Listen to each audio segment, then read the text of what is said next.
FeatureCam's 2.5D milling module is perfect for programming common machining features, such as pockets, bosses, holes, and slots. I'll get started on this part by going to my steps view over here in the toolbox, and this gives me a nice logical order for programming the part. The first step is my stock, where I can give my stock shape and size. I can select the stock material, and this will generate my feeds and speeds for me. Decide whether or not to use indexing, and locate program 0. So I'll click Finish in this wizard to get to the properties. I can always come back to these properties at any time to make changes. The next step is to either import or draw my geometry. So I'll draw the geometry using FeatureCam's geometry constructors.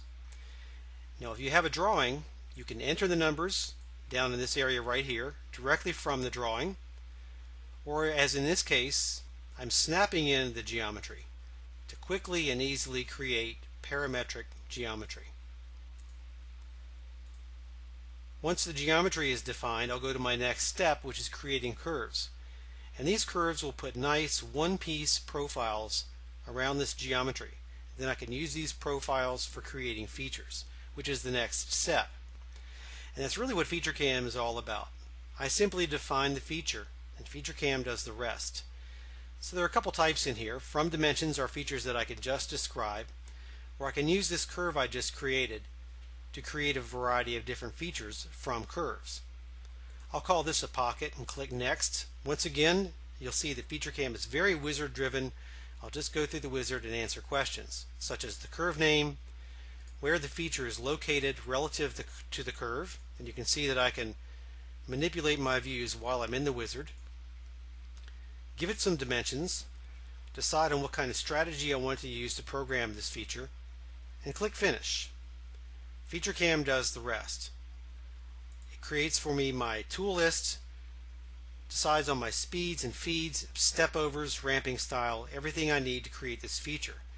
And you can see the simulation right there. I can also run a 3D simulation to get a more realistic view of what the part will look like. Once I've run my simulation, I can open my results window to see my op list, a details list including a runtime, a tool list that I can output in a variety of formats, and most importantly my NC code. Now not every feature type has to be drawn. As I mentioned a minute ago, I can also create features from dimensions. So I can simply define other features by their description. I'll go in, I'll make a tapped hole, and from my standard threads I'll select a 1/2-13 tapped hole. Verify the dimensions, give it a location, verify the strategy, and click Finish. And again, FeatureCam does the rest.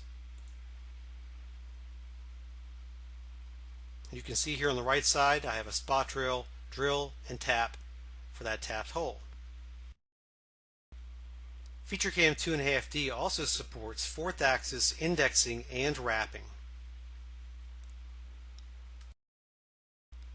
FeatureCam 2.5D also offers multiple fixture programming as well.